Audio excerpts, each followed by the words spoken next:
The Galactic Council chamber buzzed with tension as representatives from dozens of species filled the massive amphitheater. At the center of the circular hall stood a lone figure, barely reaching the chest height of most delegates present. Ambassador Sarah Chen, at 23 years old, was the youngest human ever to address the council. Her dark hair was pulled back in a simple ponytail, and her plain blue diplomatic uniform looked almost childish compared to the elaborate ceremonial garments worn by the other species.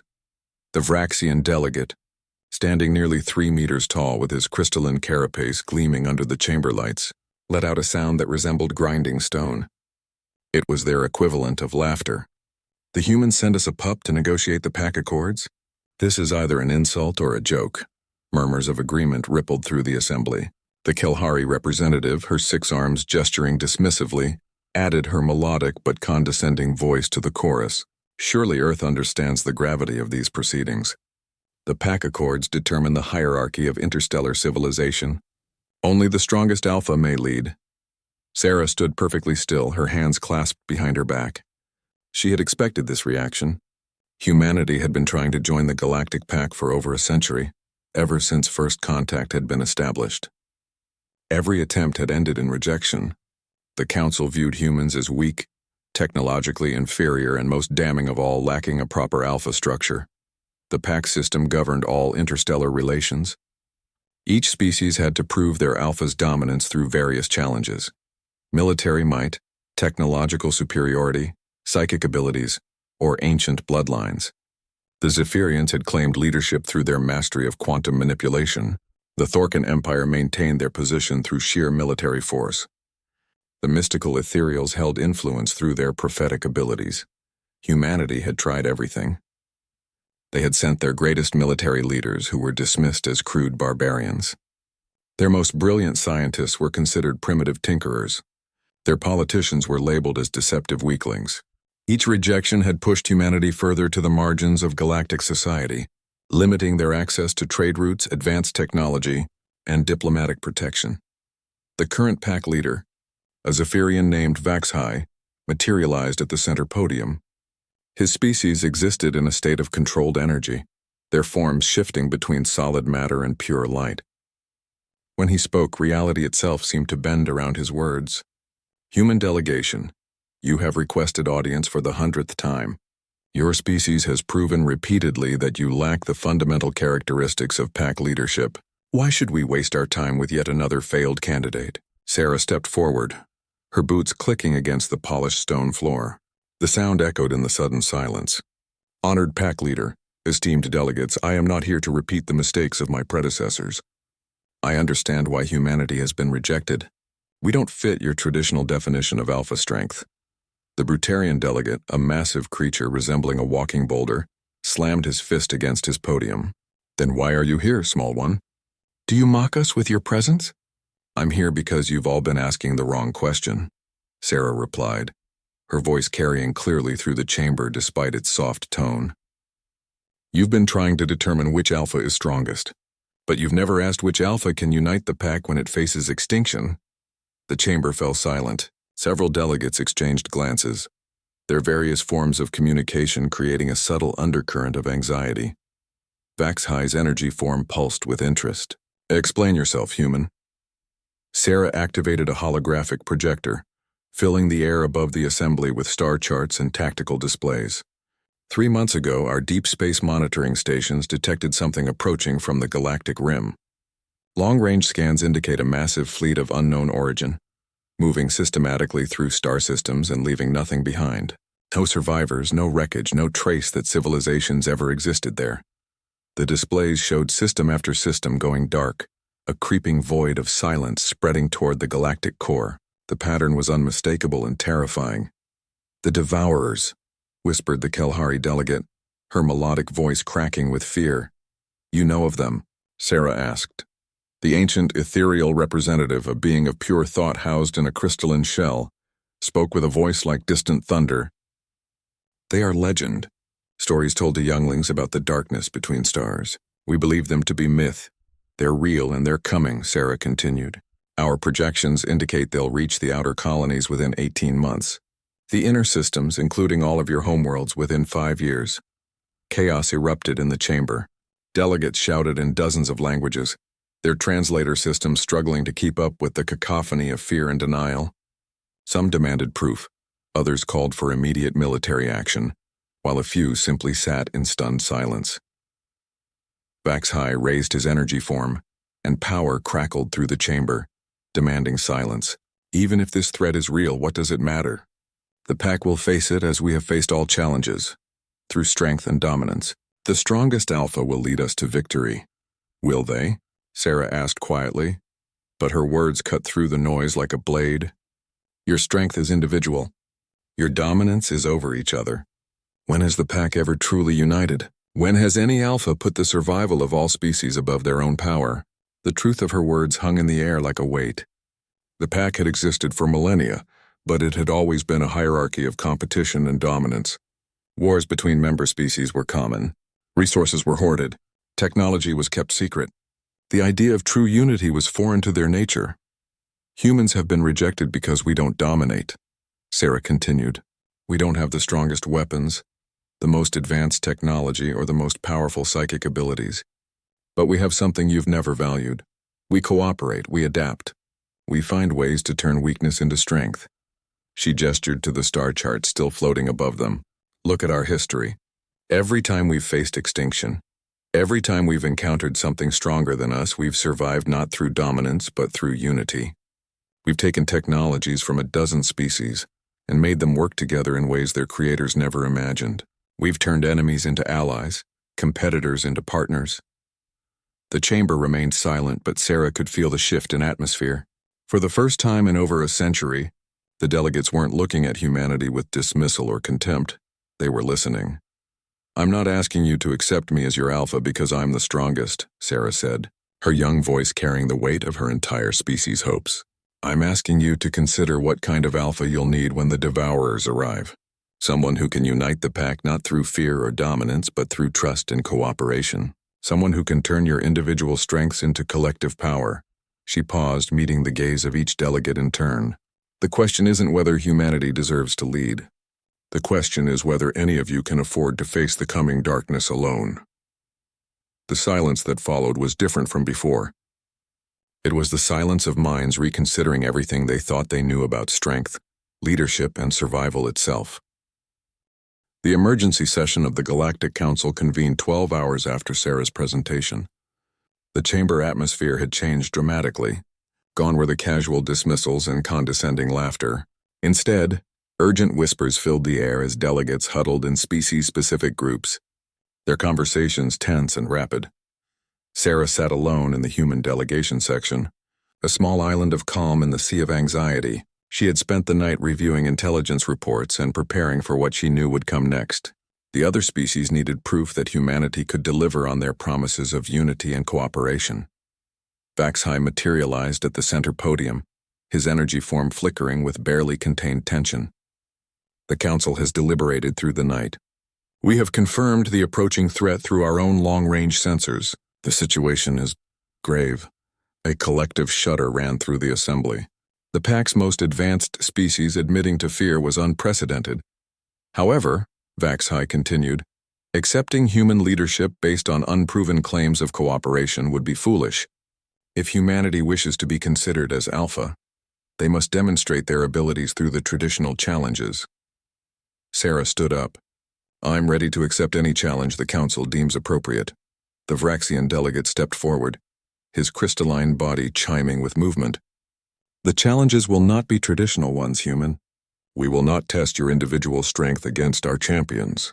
Instead, we will test your species' supposed talent for unity. A new holographic display appeared, showing a complex three-dimensional maze of interconnected problems. This is the Nexus Challenge, explained the Kelhari representative. It was designed by our greatest minds as an impossible puzzle. It requires simultaneous solutions in quantum mechanics, biological adaptation, psychic resonance, military strategy, and diplomatic negotiation. No single species possesses all the necessary skills. Sarah studied the display, her mind racing as she analyzed the interconnected challenges. The genius of it was obvious. It couldn't be solved by any one species, no matter how advanced. It required multiple forms of expertise working in perfect harmony.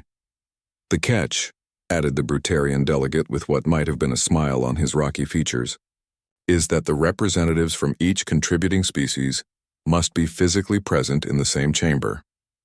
No remote communication, no intermediaries. If your cooperation philosophy is real, prove it by getting our people to work together face to face. The challenge was more difficult than it appeared. Many pack species had fundamental incompatibilities. The Zephyrians existed as energy beings who could accidentally disrupt the biorhythms of organic species. The Thorkin Empire's representatives exuded pheromones that triggered aggression in mammals. The ethereal's psychic presence caused painful feedback in species with neural crystalline structures. You have 72 hours, HFY announced. Fail, and humanity's petition for pack membership will be permanently rejected. Succeed, and we will consider your proposal for alpha leadership when facing the coming threat. As the council dispersed, Sarah found herself surrounded by empty seats. She pulled out her personal communicator and opened a channel to Earth's diplomatic headquarters. Ambassador Chen to command. I need immediate authorization for Protocol 7. The response was immediate. Sarah, Protocol 7 has never been tested on this scale. The risk of cultural contamination alone.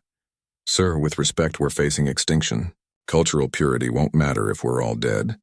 There was a long pause before the reply came. Authorization granted. God help us all. Sarah spent the next 6 hours in her quarters, not sleeping but planning. She made dozens of calls to human colonies throughout the galaxy, speaking with anthropologists, xenobiologists, engineers, and even artists. By the time she emerged, she had assembled the most unusual diplomatic team in human history. The Nexus Challenge Chamber was a marvel of engineering, a vast spherical space with floating platforms connected by energy bridges. Each section was designed for a different species' environmental needs, varying gravity, atmosphere, temperature, and electromagnetic conditions. Sarah arrived to find the other species' representatives already present, but keeping strictly to their own environmental zones. The tension was palpable. The Vraxian delegate stood on a platform of superheated crystal. The Thorkin military advisor occupied a high-gravity section filled with the red mist his species breathed. The ethereal floated in a null zone designed to contain psychic emanations. Where is your team, human? Demanded the Kelhari representative, her 6 arms crossed in irritation. They're coming, Sarah replied calmly. The chamber doors opened, and Sarah's team entered. But instead of the expected group of human diplomats and scientists, a diverse procession filed in. There was Dr. Martinez, a xenobiologist who had spent 30 years living among different species. Behind him came Kenji, a young artist whose sculptures were inspired by alien mathematics. Then came former General Harrison, a military strategist who had been court-martialed for refusing to follow standard human military doctrine in favor of tactics learned from studying pack warfare. But the most shocking members of Sarah's team were the aliens, a Zephyrian exile who had been living in human space for decades, a young Kelhari scientist who had been studying human cooperative behavior, even a Brutarian engineer who had designed hybrid human pack technologies. This is against the rules, protested the Vraxian delegate. Only species representatives may participate. Check the official challenge parameters, Sarah replied. The rule states that I must demonstrate humanity's ability to create cooperation. It doesn't specify that my team must be entirely human. HFY's energy form pulsed with what might have been amusement. The human is technically correct. The challenge may proceed. What followed was unlike anything the pack had ever witnessed. Instead of each species working in isolation and reporting results to a central coordinator, Sarah's mixed team began moving between environmental zones. Dr. Martinez, wearing an environmental suit, worked directly with the Thorkin advisor to understand the biological components of the challenge. The human artist Kenji somehow found ways to communicate complex mathematical concepts through visual representations that even the ethereal could comprehend without painful psychic contact. Most remarkably, the alien members of Sarah's team served as bridges between species that had never successfully cooperated before. The exiled Zephyrian translated the energy-based calculations in ways that the crystalline Vraxians could process. The Kelhari scientist found harmonic frequencies that allowed her species' mathematical abilities to enhance rather than interfere with Brutarian engineering techniques. As the hours passed, something unprecedented began to happen. The representatives from different species started leaving their designated environmental zones and meeting in the neutral areas. They began adapting to each other's presence, finding ways to work together despite their fundamental differences. The Thorkin advisor, known for his species' aggressive nature, was seen carefully modulating his pheromone emissions so as not to distress the mammalian team members. The Vraxian delegate adjusted his crystalline resonance to avoid disrupting the delicate biological experiments taking place nearby. "How did you know they would adapt?" asked the ethereal, its thought voice tinged with wonder as it observed the unprecedented cooperation. "Because they had to," Sarah replied simply. When survival is at stake, differences become secondary to necessity, but someone has to create the framework that makes cooperation possible instead of fighting for dominance. By the end of the first day, the various species representatives weren't just working on the challenge, they were actively seeking each other out, sharing knowledge and techniques that had been closely guarded secrets for millennia. The Nexus Challenge, designed to be impossible, began yielding to their combined efforts. The quantum mechanical puzzle fell to a combination of Zephyrian energy manipulation and human adaptive mathematics. The biological adaptation challenge was solved through Kelhari genetic memory, merged with human experimental methodology. But perhaps most importantly, the species representatives began talking to each other, not as competitors in a hierarchy, but as colleagues facing a common problem. Old grievances were set aside. Ancient territorial disputes were suddenly irrelevant. They were no longer separate species trying to prove their dominance. They were becoming something new. A team. As the second day ended, the pack delegates who were observing the challenge began to realize that they weren't just watching a test of human capabilities. They were witnessing the birth of something that had never existed before in galactic history: true interspecies unity. The final day of the Nexus Challenge dawned with an atmosphere of electric anticipation. Word of the unprecedented cooperation taking place in the challenge chamber had spread throughout the Galactic Council.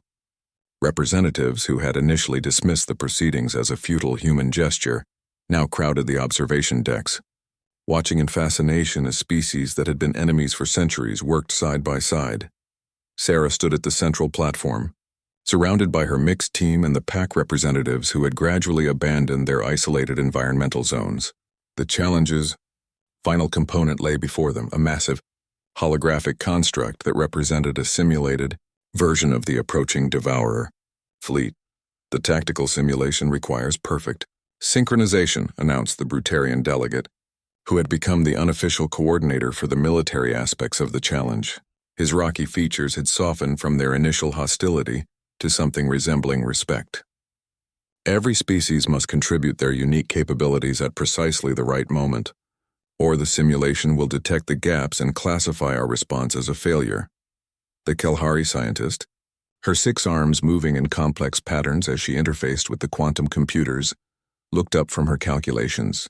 "The mathematical precision required is beyond what any single species can achieve. The Zephyrian energy manipulation must occur within nanoseconds of the Vraxian crystal resonance, while simultaneously coordinating with human adaptive algorithms and Thorkin battlefield instincts. Not just coordination," added the ethereal, its crystalline shell pulsing with thought patterns. "True unity. Each mind must anticipate the actions of all others, moving as a single organism rather than separate entities following a plan." Sarah watched as her team, human and alien alike, prepared for the final test. Over the past 2 days, she had seen something remarkable happen. The barriers between species hadn't just been lowered, they had been transformed into bridges. The Zephyrian exile, Zarathul, had learned to modulate his energy form in ways that enhanced rather than interfered with organic neural processes. The young Kelhari scientist had developed new mathematical frameworks that incorporated human intuitive leaps alongside her. "Species logical precision, beginning. Final simulation," announced the chamber's automated systems. "All participants must maintain active engagement for the duration of the scenario. Any disconnection or failure to contribute will result in immediate mission failure." The holographic battlefield materialized around them, a three-dimensional space showing the approaches to a densely populated star system. The Devourer fleet appeared as a dark mass of impossible geometry, their ships seeming to bend space itself around them. Previous encounters suggested they absorbed energy, matter, and even information itself, leaving behind regions of space that were somehow less real than they had been before. "Initiate defensive positions," called out former General Harrison, but his voice held none of the harsh command structure typical of human military operations. Instead, it was a request, an invitation for each team member to contribute their part of a greater whole. The response was instantaneous and beautiful.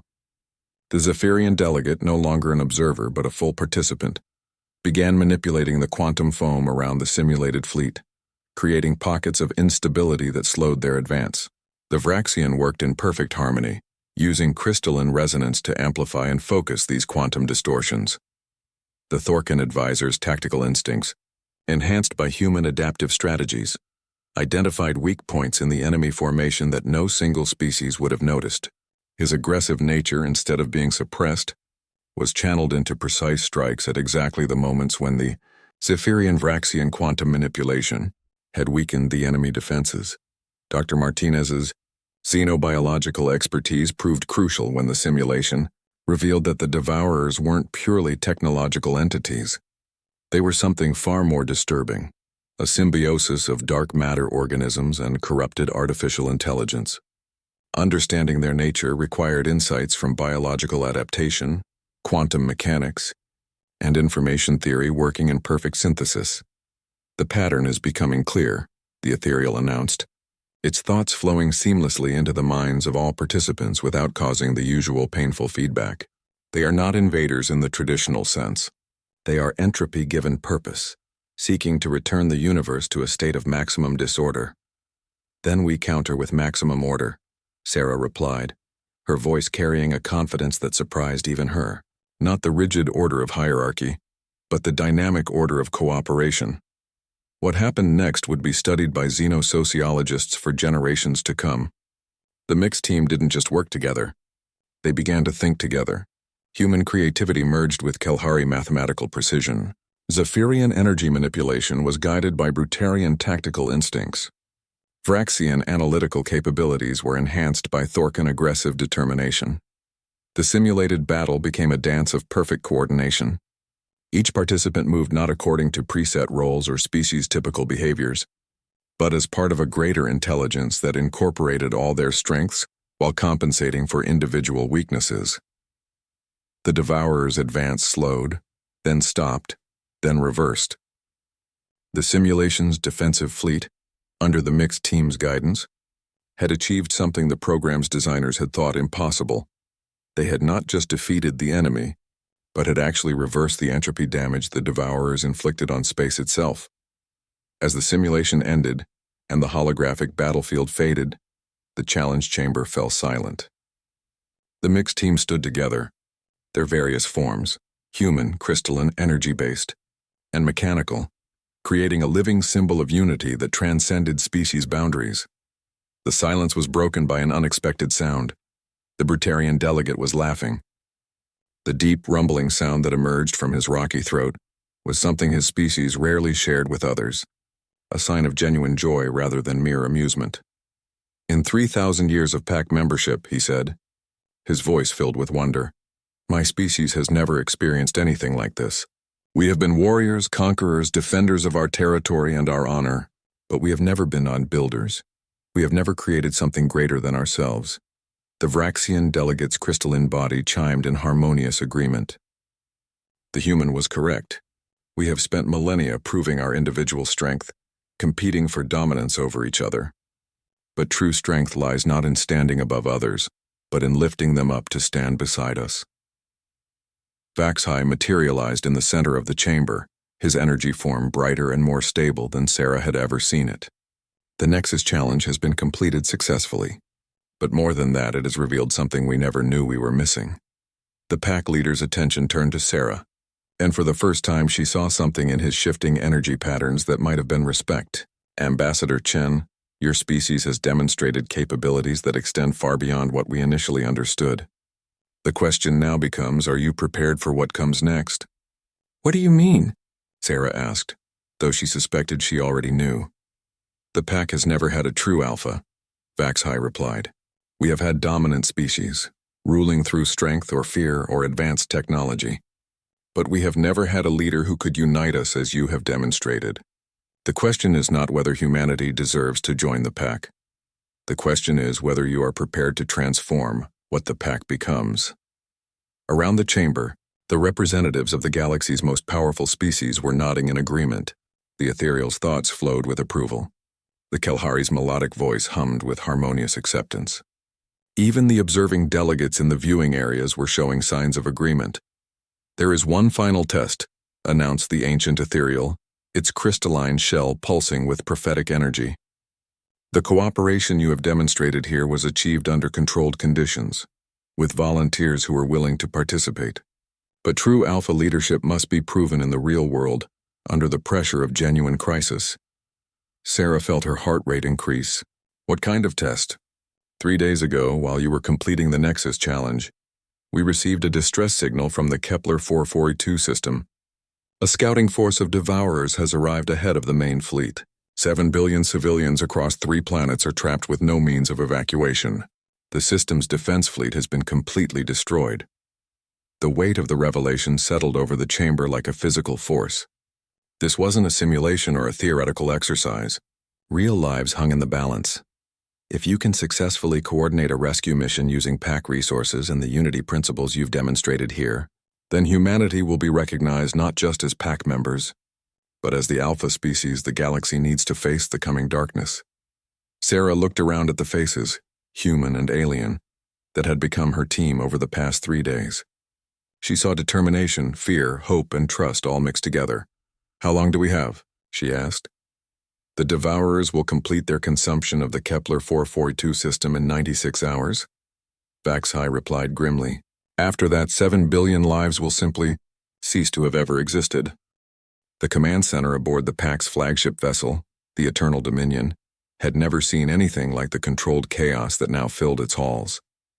Representatives from dozens of species worked side by side, their differences in biology, psychology, and technology creating a symphony of cooperation that defied thousands of years of galactic tradition. Sarah stood at the central tactical display, surrounded by the most powerful military minds the galaxy had to offer. But unlike traditional pack operations, where species competed for influence and withheld their best technologies from potential rivals, this mission was built on the foundation of complete transparency and mutual support.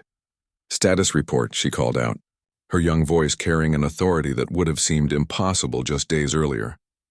Commander Thakmor, the Brutarian military leader, stepped forward. His massive stone form moved with surprising grace as he gestured toward the tactical hologram. The Devourer scouting force consists of 12 vessels, each approximately the size of a small moon. They've established a consumption perimeter around all 3 inhabited planets in the Kepler 442 system. The display showed the terrifying reality of the situation. Dark, geometrically impossible shapes surrounded 3 worlds, each containing billions of lives. Streams of energy flowed from the planets toward the alien vessels, carrying away not just matter and energy, but something far more fundamental, the very reality of what was being consumed. Our long-range sensors indicate that the planets themselves are beginning to fade, added scientist Veltar, the Kelhari quantum specialist. Her 6 arms moved in complex patterns as she manipulated the data streams. The Devourers aren't just destroying these worlds, they're erasing them from existence. In 78 hours, there will be nothing but empty space where those star systems once were. Dr. Martinez, his environmental suit allowing him to work directly with the alien specialists, looked up from his biological scanners. I'm detecting massive population centers on all 3 planets, but the life signs are strange. It's as if the inhabitants are being slowly drained of their essential life force. They're still alive, but becoming less alive with each passing hour. The consumption process is gradual, explained Zarathul, the exiled Zephyrian who had become an integral part of Sarah's team. His energy form flickered with patterns of concern. This allows the Devourers to fully absorb not just physical matter, but memories, experiences, and even the quantum imprints that prove something once existed. Sarah studied the tactical situation with growing horror. A conventional military assault was impossible. The Devourers had already demonstrated their ability to absorb and redirect energy attacks. Evacuation seemed equally hopeless, as the alien vessels had created some kind of space-time distortion that prevented faster-than-light travel within their consumption perimeter.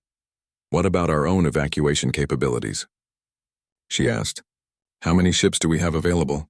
Fleet Admiral Korath, representing the Thorcan Empire's military might, activated his tactical displays. The combined pack fleets can field approximately 15,000 vessels of various classes. Under optimal conditions, we could evacuate perhaps 50 million beings in a single operation. The numbers were stark and terrible. Even if everything went perfectly, they could save less than 1% of the trapped population. "There has to be another way," Sarah muttered, pacing around the central hologram as her mind raced through possibilities. "Actually," interrupted a new voice, "there might be." Everyone turned to look at the speaker, Kenji, the human artist who had been part of the Nexus Challenge team. His presence on the military flagship had been questioned by several pack commanders, but Sarah had insisted that unconventional thinking would be essential for facing an unprecedented threat. "I've been studying the energy patterns of the Devourer consumption process," Kenji continued, his hands moving as he manipulated the holographic display to show different perspectives. "Look at this, the way they drain reality isn't random. There's a pattern, almost like music." The assembled military leaders exchanged glances that ranged from confusion to outright skepticism. But Sarah leaned forward, studying the patterns Kenji was highlighting. "Show me," she said. Kenji's artistic training had given him a unique perspective on pattern recognition. As he traced the energy flows surrounding the three trapped planets, a complex but elegant structure became visible. The Devourers weren't simply consuming everything in their path. They were following some kind of harmonic sequence, draining reality in precise rhythms and frequencies. "It's like they're tuning the universe," Kenji explained excitedly. "Each consumption pulse follows a specific mathematical relationship to the ones before it. If we could understand the pattern, maybe we could predict where they'll focus their attention next." The ethereal representative, its crystalline shell pulsing with prophetic energy, suddenly straightened. "The human artist has perceived something we missed. The Devourers are not chaotic destroyers. They are instruments of cosmic retuning, attempting to return the universe to a more fundamental state. But if they're following a pattern," Sarah said, her excitement growing, "then we can work with that pattern instead of fighting against it." The next 12 hours became a frenzy of unprecedented cooperation. Zephyrian energy manipulation specialists worked alongside Vraxian harmonic analysts to map the consumption frequency.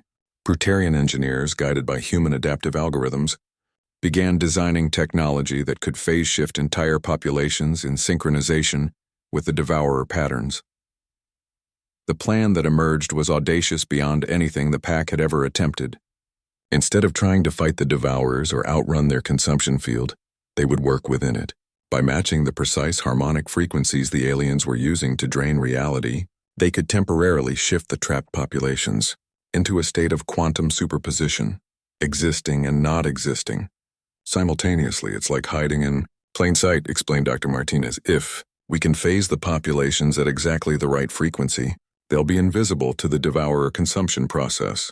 They'll technically still be there, but in a quantum state that the aliens can't detect or absorb. "The theoretical framework is sound," agreed Veltar, her melodic voice tinged with excitement. "But the practical challenges are enormous. We would need to coordinate quantum phase shifts across 3 entire planets simultaneously, maintaining perfect harmonic resonance while the Devourers continue their consumption process. And we'll only get one chance," added Commander Thakmore grimly. "If the harmonic frequency is off by even a fraction of a percent, or if the timing isn't perfect, we'll simply accelerate the consumption process and kill everyone we're trying to save." Sarah looked around at the faces of her team, human and alien, military and civilian, representing species that had been enemies for millennia. The weight of 7 billion lives rested on their ability to achieve perfect cooperation under impossible circumstances. "Can it be done?" she asked. "Not by any single species," admitted Vaxhi, his energy form flickering with uncertainty. "The Zephyrians can manipulate quantum fields, but not with the precision required. The Vraxians can calculate harmonic frequencies but lack the power to implement them on a planetary scale. The Brutarians have the engineering capabilities but not the theoretical understanding. But together, Sarah pressed. The pack leader paused, his shifting form seeming to consider possibilities that had never existed before. Together, it might be possible. But it would require a level of trust and coordination that the pack has never achieved. Every species would have to share their most advanced technologies, their most classified capabilities, their most closely guarded secrets. Around the command center, representatives from dozens of species looked at each other with expressions that ranged from terror to determination. They were being asked to abandon millennia of competitive secrecy and territorial protection in favor of complete vulnerability and trust. "There's something else," Sarah said quietly. "Even if we can save the populations of those 3 planets, we'll only be buying time. The main Devourer fleet is still approaching, and this rescue mission will reveal our capabilities to them. They'll adapt their tactics, making future rescues impossible." "Then why attempt it?" asked the Thorcan admiral, his aggressive nature struggling with the apparent futility of the situation. Sarah met his gaze steadily. "Because 7 billion lives matter. Because if we can't unite to save them, we'll never be able to unite to save ourselves. And because this isn't just a rescue mission, it's the moment we stop being separate species competing for dominance and become something new." The silence that followed was heavy with the weight of decision. Each species representative was calculating not just the military logistics, but the fundamental transformation of everything they had ever known about galactic civilization. Finally, it was the ancient ethereal who spoke, its thought voice carrying the wisdom of eons. "The young human is correct. This moment will define not just whether we save those lives, but what kind of civilization we become. We can remain as we have always been, separate, competitive, ultimately doomed to face the darkness alone. Or we can choose to become something unprecedented in galactic history." One by one, the pack representatives stepped forward, formally offering their species' most advanced technologies and classified capabilities to the rescue effort. As they did, Sarah realized that win or lose, the galaxy was about to change forever. The modified pack fleet that approached the Kepler 442 system bore no resemblance to any military force in galactic history. Instead of the traditional formation of species-specific squadrons maintaining careful distances and competing command structures, the ships flew in an integrated pattern that looked almost organic. Zephyrian energy vessels phased in and out of reality alongside solid Brutarian dreadnoughts, while Vraxian crystal ships resonated in perfect harmony with Kelhari biomechanical craft. Sarah stood on the bridge of the flagship, watching the tactical display with a mixture of awe and terror. In the past 36 hours, the pack's greatest minds had achieved what should have been impossible. They had created hybrid technologies that combined the strengths of multiple species, designed coordination protocols that allowed fundamentally different forms of consciousness to think as one, and most remarkably, built a level of trust that transcended millions of years of evolutionary competition. "Approaching the consumption perimeter," announced Navigator Zethka, a Kelhari pilot whose 6 arms moved across controls that had been redesigned to accommodate input from multiple species simultaneously. "Devourer vessels are maintaining their positions around the 3 planets. No response to our approach yet." The enemy ships loomed on the display like wounds in space itself. Each one defied conventional physics, their surfaces seeming to bend light and reality around them. Dark energy streamed from their hulls toward the trapped planets, carrying away not just matter and energy, but the very essence of existence itself. "Life sign analysis," Sarah called out. Dr. Martinez looked up from his bioscanners, his face grim. "Population levels are down to approximately 6 billion total across all 3 worlds. The consumption process is accelerating. At current rates, we have maybe 18 hours before there's nothing left to save." "Harmonic analysis ready," reported Veltar from her quantum mechanics station. The Kelhari scientist had spent the past day working with Vraxian crystal resonance specialists to map the exact frequencies the Devourers were using in their consumption process. "The pattern is incredibly complex, but we've identified the core harmonic sequence. The phase shift technology should be able to match it." Commander Thakmore stepped forward, his massive stone form somehow managing to convey both determination and uncertainty. All fleet elements report ready for synchronized operation. But Ambassador, I must point out that we're about to attempt something that has never been tested on this scale. The margin for error is essentially zero. Sarah nodded, understanding the weight of what they were about to attempt. The plan required every ship in the fleet to perform perfectly coordinated actions at precisely the right moments. Zephyrian energy manipulators would create quantum field resonances. Vraxian ships would amplify and focus these resonances using crystalline harmonic amplifiers. Brutarian engineering vessels would project the phase shift fields around the 3 planets. Kelhari bioships would monitor the life signs of billions of individuals and adjust the process in real time to prevent lethal quantum interference. Any single mistake, any moment of miscommunication or technical failure, would result in the immediate death of everyone they were trying to save. There's something else we need to consider, added Zarathul, the exiled Zephyrian whose energy form flickered with concern. The moment we begin the rescue operation, the Devourers will detect our activities. They've shown remarkable adaptability in previous encounters. They may attempt to counter our efforts. Or worse, interjected the ethereal representative, its crystalline shell pulsing with prophetic visions. They may recognize our cooperative tactics as a greater threat than they initially calculated. This rescue mission could trigger an immediate full-scale invasion rather than the gradual approach we've been expecting. Sarah felt the weight of 7 billion lives pressing down on her shoulders, along with the potential consequences for the entire galaxy. But as she looked around the bridge at the representatives of dozens of species working together with unprecedented unity, she realized that they had already passed the point of no return. "Begin the operation," she commanded. What followed was the most complex, coordinated action in galactic history. The pack fleet moved with precision that resembled a vast orchestra, each vessel playing its part in a symphony of cooperation that spanned multiple dimensions of space-time. Zephyrian ships began phase-shifting in and out of normal reality, creating quantum resonance fields that matched the Devourers' consumption frequencies. The energy patterns they generated were beautiful and terrifying, streams of controlled possibility that danced between existence and void. Vraxian crystal vessels amplified these resonances, their hulls singing with harmonic frequencies that could shatter planets or, when properly controlled, phase entire populations into quantum superposition. The mathematical precision required was staggering. Calculations that involved the quantum states of billions of individual consciousness patterns. Brutarian engineering ships projected the phase shift fields toward the 3 trapped planets, creating bubbles of altered reality that began to envelop the dying worlds. The technical challenge was enormous. They had to maintain perfect field coherence across planetary distances while the Devourers continued their consumption process. Kelhari biovessels monitored the life signs of every individual on all 3 planets, their organic computers processing data streams that would have overwhelmed any purely mechanical system. As the phase shift fields took effect, the pilots had to make millions of micro-adjustments per second to prevent quantum interference from killing the people they were trying to save. Phase shift field establishing. "Around Planet 1, reported Veltar, her melodic voice tight with concentration. "Population quantum states are stabilizing. The Devourers' consumption beams are passing through the phased matter without detection."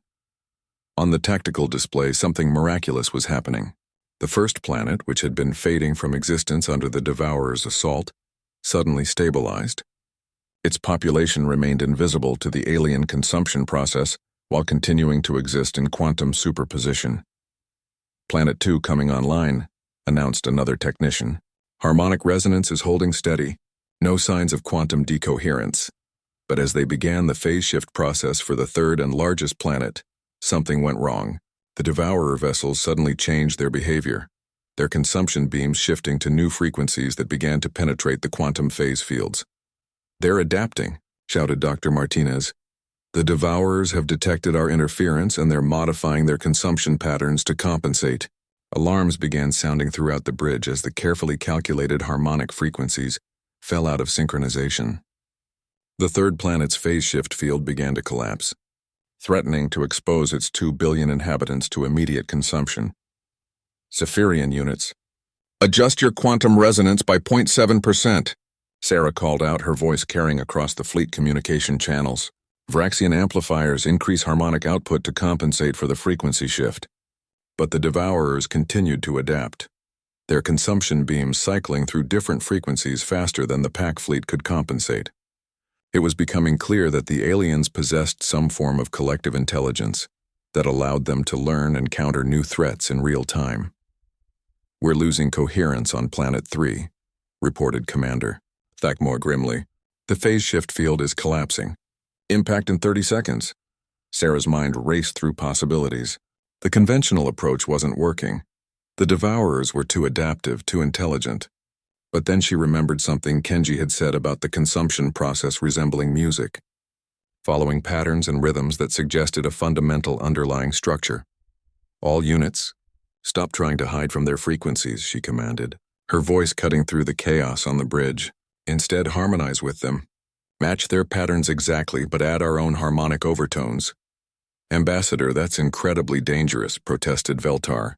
"If we harmonize directly with their consumption process, we risk accelerating it instead of protecting against it." "Trust me," Sarah replied, though she wasn't entirely sure she trusted herself. "The Devourers aren't chaotic destroyers. They're following some kind of cosmic tuning process. If we can become part of that process instead of fighting it, we can guide it instead of being consumed by it." The next few minutes tested the unity they had built over the past few days. Instead of the carefully planned technical coordination they had been executing, Sarah was asking her diverse team to improvise together, to blend their efforts with an alien intelligence they didn't fully understand. Zarathol was the first to understand. His energy form began to pulse in rhythm with the Devourer consumption beams, but with subtle variations that created interference patterns instead of amplification. The Vraxian ships followed suit, their crystalline hulls resonating with harmonies that complemented rather than competed with the alien frequencies. Slowly, impossibly, the phase shift field around the third planet began to stabilize again. But instead of hiding the population from the Devourers, they were making the planet participate in the consumption process in a way that left its inhabitants untouched, like a musical instrument that resonates perfectly without being damaged by the sound it produces. "It's working," breathed Dr. Martinez in amazement. "The population is stabilizing in a state of harmonic quantum superposition. They're part of the Devourer process now, but protected from its effects." As the rescue operation reached completion, Sarah realized they had achieved something far more significant than saving 7 billion lives. They had found a way to work with the Devourers instead of simply fighting them. They had discovered that the galaxy's greatest threat might also be the key to its transformation. But their success had not gone unnoticed. Deep space sensors were detecting new signatures at the edge of the system. The main Devourer fleet had arrived, drawn by the quantum harmonics of the rescue operation. The real war was about to begin. The main Devourer fleet materialized at the edge of the Kepler 442 system like a tide of living darkness. Unlike the scouting force they had just outmaneuvered, this armada defied comprehension. Thousands of vessels, each one larger than entire star systems, emerged from what appeared to be tiers in reality itself. They didn't move through space so much as reshape it around them, leaving trails of cosmic void where matter and energy had once existed. Sarah stood on the bridge of the pack flagship, staring at sensor readings that made no sense. The main fleet's quantum signatures were orders of magnitude more complex than the Scouts, suggesting levels of intelligence and capability that challenged everything they thought they knew about the enemy. "Fleet composition analysis complete," reported Veltar, her 6 arms trembling as she processed the impossible data. "We're detecting approximately 12,000 primary vessels, each showing quantum signatures equivalent to small galaxies. But that's not the disturbing part." "What's the disturbing part?" Sarah asked, though she wasn't sure she wanted to know. "They're not separate ships," the Kelhari scientist continued, her melodic voice strained with disbelief. "The entire fleet appears to be a single organism. Every vessel is connected through quantum entanglement networks that span light years. We're not facing 12,000 enemies, we're facing one enemy with 12,000 bodies." The implications hit the bridge crew like a physical blow. The unity and cooperation they had achieved during the rescue mission, which had seemed so unprecedented and powerful, was nothing compared to the perfect integration displayed by their enemy. Commander Thakmor's rocky features hardened into an expression of grim determination. Tactical assessment suggests that conventional military engagement would be futile. Their combined firepower could eliminate our entire fleet in seconds. But more concerning is their apparent ability to adapt and learn from our tactics in real time. They've already demonstrated that during the rescue operation, added Zarathul, his energy form flickering with patterns of deep concern. The moment we found a way to work with their consumption process, they modified their approach to account for our interference. They're not just intelligent, they're evolving.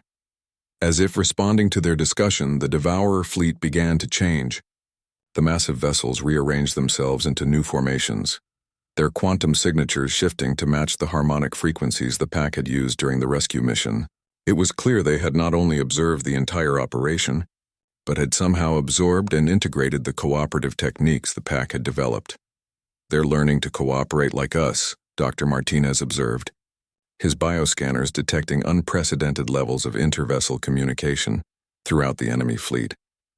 But they're doing it with perfect efficiency, none of the struggle and adaptation we went through. Because they're not learning cooperation, Sarah realized, a terrible understanding beginning to dawn. They already are cooperation, perfect, absolute, unified consciousness spanning thousands of vessels. The ethereal representative, its crystalline shell pulsing with prophetic visions, suddenly straightened with what appeared to be shock. The young human has perceived a truth that changes everything. These beings are not invaders from outside our galaxy. They are what we could become. Explain, demanded Vaxi, his energy form crackling with urgency. The visions are becoming clear, the ethereal continued, its thought voice carrying images that filled the minds of everyone on the bridge. The Devourers are the final evolutionary stage of galactic civilization. They represent what happens when cooperation becomes so perfect that individual consciousness is absorbed into collective unity. They are not destroying reality, they are preparing it for transformation. The vision shared by the ethereal showed the galaxy's far future, billions of years from now, when all the competitive individualistic species had either evolved beyond physical existence or destroyed themselves. The survivors would face a choice. They could maintain their separate identities and gradually fade into cosmic insignificance, or they could surrender their individuality to become part of a greater, unified consciousness that could manipulate reality itself. The Devourers are us, Sarah whispered, the full horror of the situation becoming clear. They're what the galaxy becomes if cooperation becomes so complete that there's no room left for individual thought, individual creativity, individual choice. But the rescue mission succeeded because we found a middle path, protested Kenji, his artistic mind grasping concepts that the military strategists were struggling with. We achieved unity without losing our individual strengths. We became stronger together while remaining ourselves. Exactly, Sarah said, her voice growing stronger as she began to understand what they were really fighting for. The Devourers represent one extreme, perfect cooperation that eliminates individuality. The old pack system represented the other extreme, individuality so competitive that cooperation was impossible. But we found something in between. A third option, agreed Commander Thakmore, his tactical mind beginning to see new possibilities. Unity that preserves diversity, cooperation that enhances rather than eliminates individual strengths. But their philosophical breakthrough was interrupted by an urgent alert from the sensor arrays. The Devourer fleet was moving, not toward the 3 rescued planets but toward the pack fleet itself. As they approached, patterns of communication began flowing between the alien vessels and the pack ships. Not hostile transmissions, but something far more disturbing. They're trying to integrate us, reported Veltar in horror. The quantum entanglement networks that connect their fleet are reaching out to our ships, attempting to establish the same kind of unified consciousness they possess. Several pack vessels began reporting strange phenomena. Crew members from different species were experiencing unprecedented levels of empathic connection, sharing thoughts and sensations across species barriers. While this might have seemed positive, the intensity was overwhelming, threatening to dissolve individual consciousness into collective experience. All ships, implement quantum isolation protocols, Sarah commanded. Maintain fleet coordination through conventional communication channels only. Do not allow the Devourer integration networks to establish connection. But even as they resisted the integration attempt, Sarah realized they were facing an enemy that challenged everything they thought they knew about good and evil. Unity and individuality, cooperation and competition. They're not evil, she said quietly, the words seeming to surprise even her. The Devourers aren't malicious destroyers. They're trying to save us from ourselves, to elevate us to a higher form of existence. They see our struggles with cooperation, our conflicts and competitions, and they want to solve those problems by making us like them. But in doing so, they would eliminate everything that makes us who we are, added Dr. Martinez, his understanding of biological diversity extending to consciousness diversity. They would cure the disease of individuality by killing the patient. The communication channel suddenly filled with a new voice, not spoken words, but direct consciousness contact that somehow reached every mind in the pack fleet simultaneously. It was the voice of the Devourer Collective, and it spoke with the combined wisdom and compassion of billions of absorbed civilizations. Small ones, the voice said, and despite its alien nature, it carried genuine affection. You have taken the first steps toward transcendence. Your cooperation during the rescue showed that you are ready to join the greater unity. Why do you resist the gift we offer? Why do you cling to the pain of separation? Sarah found herself speaking for the entire fleet, her words carrying across both conventional and quantum communication networks. Because the pain of separation is also the joy of individual achievement. Because diversity of thought creates possibilities that unified consciousness cannot imagine. Because the struggle to cooperate makes the cooperation meaningful. You will learn, the Devourer Collective replied with patient certainty. All civilizations resist at first, but eventually you will see that individual consciousness is a primitive stage, a necessary but temporary phase in evolution. We are what you will become, what you must become to survive the ultimate entropy of the universe. Maybe, Sarah admitted, surprising everyone on the bridge, maybe you represent our future, but not our only future. You've chosen unity over diversity, collective consciousness over individual thought, perfect harmony over creative chaos. We choose all of it, unity and diversity, cooperation and competition, harmony and creative tension. The Devourer fleet paused in its advance, and for a moment, the quantum signatures of thousands of vessels flickered with what might have been uncertainty. That path leads to destruction, the collective voice replied. We have seen it countless times. Civilizations that maintain individuality ultimately destroy themselves through competition and conflict. We offer the only path to true immortality and cosmic significance. Then let us prove you wrong, Sarah said, her voice carrying the determination of her entire species and all the allies they had gained. Let us show you that there's another way. Not your way of perfect unity, and not the old way of destructive competition, but a new way that preserves both cooperation and individuality. The silence that followed was broken by an unexpected sound. Laughter. Not from the pack ships, but from the Devourer Collective itself. It was the sound of cosmic intelligence encountering a possibility it had never considered. Interesting, the collective voice said finally. You propose to solve the fundamental paradox of consciousness, the need for both unity and individuality. Very well, small ones. We will observe your attempt. But know that failure will result in your integration into our collective, not for conquest but for mercy. We will not allow you to destroy yourselves through the very diversity you claim to value. As the massive fleet withdrew to the edge of the system, maintaining watch but no longer advancing, Sarah realized that they had won a reprieve rather than a victory. The real test was yet to come, proving that diverse, individualistic consciousness could achieve the unity necessary to face cosmic challenges without sacrificing what made them unique. The galaxy's future hung in the balance, and humanity's youngest ambassador had just committed every species in the pack to an experiment that would either save civilization or doom it to absorption into something greater than themselves. 3 months after the confrontation at Kepler 442, the galaxy had transformed in ways that no one could have predicted. The Great Galactic Council Chamber, once a place of competitive hierarchy and species-based dominance, now hummed with the energy of unprecedented cooperation. Representatives from hundreds of worlds worked side by side, their differences in biology and psychology no longer barriers but assets in facing challenges that required every possible perspective. Sarah stood at the center of the chamber, but she was no longer alone. Around her were the architects of the new order, Dr. Martinez, whose understanding of biological diversity had become the foundation for consciousness diversity protocols. Kenji, whose artistic vision had helped them see patterns that pure logic missed.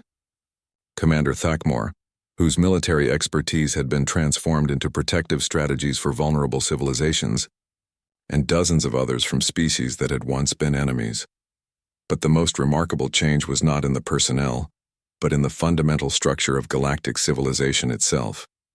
The old pack hierarchy had been replaced by something unprecedented. A dynamic network of cooperation that preserved individual identity while achieving collective goals. Status report on the Integration Resistance Project, Sarah requested, her voice carrying across communication channels that now connected hundreds of worlds in real-time consultation. Veltar, the Kelhari scientist who had become the coordinator for multi-species research initiatives, activated holographic displays showing the galaxy-wide effort. We now have active resistance networks on 12,000 worlds, representing every major species and most minor ones. Each network maintains complete autonomy in its methods and approaches, but shares all discoveries through the common database. The displays showed something that would have been impossible under the old system. Civilizations that had fought wars for millennia now working together to develop technologies and techniques that none could have achieved alone. Zephyrian energy manipulation was being combined with Vraxian crystalline harmonics, Brutarian engineering, and human adaptive algorithms to create defensive systems that could resist devourer integration while maintaining the benefits of cooperative consciousness. The most promising development, added Zarathul, his energy form flickering with excitement, is the emergence of what we're calling conscious cooperation. Individuals from different species are learning to share thoughts and experiences temporarily without losing their individual identity. It's like the integration the devourers offer, but voluntary and reversible. Dr. Martinez looked up from his bioscanners, where he was monitoring the psychological effects of the new cooperation protocols. The key breakthrough came from studying human pack behavior patterns. Humans naturally form temporary collective consciousness for specific tasks, what they call team spirit or group flow, while maintaining individual identity. We've been able to extend these natural patterns to interspecies cooperation, but the real test, interjected Commander Thakmore, is whether our approach can handle the kind of cosmic-scale challenges that the Devourers claim require perfect unity. We've succeeded with rescue operations and defensive networks, but we haven't yet proven we can create on the scale they represent. As if summoned by his words, the familiar presence of the Devourer collective touched the edges of every consciousness in the chamber. Over the past 3 months, they had maintained their vigil at the galaxy's edge, observing the pack's experiments in cooperative diversity with what seemed to be genuine curiosity. Small ones, the collective voice said, carrying its usual mixture of affection and cosmic patience. Your efforts are admirable, but we have observed the patterns you are attempting to establish. Temporary unity cannot achieve the permanence necessary for cosmic survival. Individual consciousness will always reassert itself, leading eventually to competition, conflict, and self-destruction. Maybe, Sarah replied, her response now confident after months of successful cooperation. But you're measuring success by permanence, by the ability to maintain perfect unity forever. We're measuring success by adaptability, by the ability to achieve unity when we need it while maintaining diversity when that serves us better. Demonstrate, the Devourer collective requested, and suddenly the chamber was filled with a cosmic challenge that defied imagination. Reality around the Galactic Council twisted, and suddenly they were no longer on their space station, but standing in a simulation of cosmic space. Before them hung a dying galaxy, its stars flickering out one by one as some fundamental force drained the universe of the energy necessary to sustain matter and consciousness. This is the ultimate challenge that all consciousness faces, the Devourer collective explained. The heat death of the universe, the final entropy that will eliminate all possibility of individual existence. Perfect unity can survive this by transcending physical reality entirely. But diverse consciousness, dependent on separate physical forms, will simply cease to exist. The simulation was terrifyingly realistic. The assembled representatives could feel the cosmic cold seeping into their consciousness as stars died around them. The mathematical models were clear. In a universe running down toward maximum entropy, only unified consciousness that existed independently of physical matter could survive. You see? The collective voice continued gently. This is why we offer integration, why we prepare civilizations for transcendence. Individual consciousness is beautiful, but it is temporary. Unity is eternal. But instead of despair, Sarah felt a familiar sensation. The same pattern recognition that had allowed them to work with the devourer consumption process during the rescue mission. There was something in the simulation that didn't fit the collective's assumptions. Kenji, she called to the human artist, what do you see in the pattern of stellar collapse? Kenji studied the dying galaxy with his unique perspective, seeing relationships and rhythms that pure analytical thought might miss. It's not random, he said slowly. The stars aren't just dying, they're dying in a specific sequence, like they're creating something. The realization hit Sarah like a physical force. The heat death isn't destruction, it's transformation. The universe isn't running down toward entropy. It's organizing toward something new, a pattern so large that individual consciousness can't perceive it. But diverse consciousness working together might be able to participate in it. Working together with unprecedented speed and coordination, the assembled representatives began to analyze the simulation from every possible angle. Zephyrian energy specialists mapped the quantum flows of dying stars. Vraxian harmonics experts identified the mathematical relationships between stellar collapse sequences. Brutarian engineers calculated the macro-engineering possibilities of galactic-scale organization. Human adaptive thinkers found ways to combine all these perspectives into new insights. What they discovered changed everything. The heat death of the universe wasn't an ending. It was a metamorphosis. The universe was organizing itself into a state of existence so fundamentally different from current reality that it could only be perceived by consciousness that was both unified enough to comprehend the scale and diverse enough to understand the complexity. The universe doesn't need perfect unity to survive its transformation, Sarah announced, her voice carrying to both the pack representatives and the devourer collective. It needs conscious diversity working in voluntary coordination. Unity provides the scale of comprehension, but diversity provides the creative adaptability necessary to participate in cosmic evolution. For the first time in the month since their initial confrontation, the devourer collective fell completely silent. The simulation of the dying galaxy flickered and changed, showing new possibilities. Not just transcendent unity or individual extinction, but conscious participation in universal metamorphosis through cooperative diversity. Impossible, the collective finally said, but the certainty that had characterized all their previous communications was gone. We have integrated billions of civilizations, absorbed the experience of countless species. None have proposed this possibility. Because you absorbed them before they could develop it, Dr. Martinez pointed out gently. Perfect unity eliminates the creative tension necessary for this kind of breakthrough. You need the chaos of individual thought, the conflict of different perspectives, the messy process of diverse minds struggling to understand something together, but also the cooperation to achieve the scale necessary for cosmic participation, added Veltar. Neither pure individuality nor pure unity alone could have seen this pattern. The silence that followed stretched across cosmic distances as the devourer collective processed possibilities. Their perfect unity had never been able to imagine. Finally their voice returned, but it was changed, no longer speaking with absolute certainty, but with the wonder of discovery. You have shown us something we did not know existed, they admitted. A path between the extremes we thought were the only options. But can it be sustained? Can diverse consciousness maintain this level of cooperation without eventual integration into unity? We don't know, Sarah replied honestly. But that's what makes it worth trying. Perfect unity knows its future perfectly. Transcendence and immortality, but no growth, no surprise, no discovery. Our path is uncertain, risky, full of potential for both incredible achievement and spectacular failure. But it's also full of possibilities that neither pure unity nor pure individuality could imagine. Then we will observe, the devourer collective decided. We will maintain our distance and watch your experiment. If you succeed in demonstrating sustainable cooperative diversity on a cosmic scale, perhaps we will consider integration in reverse.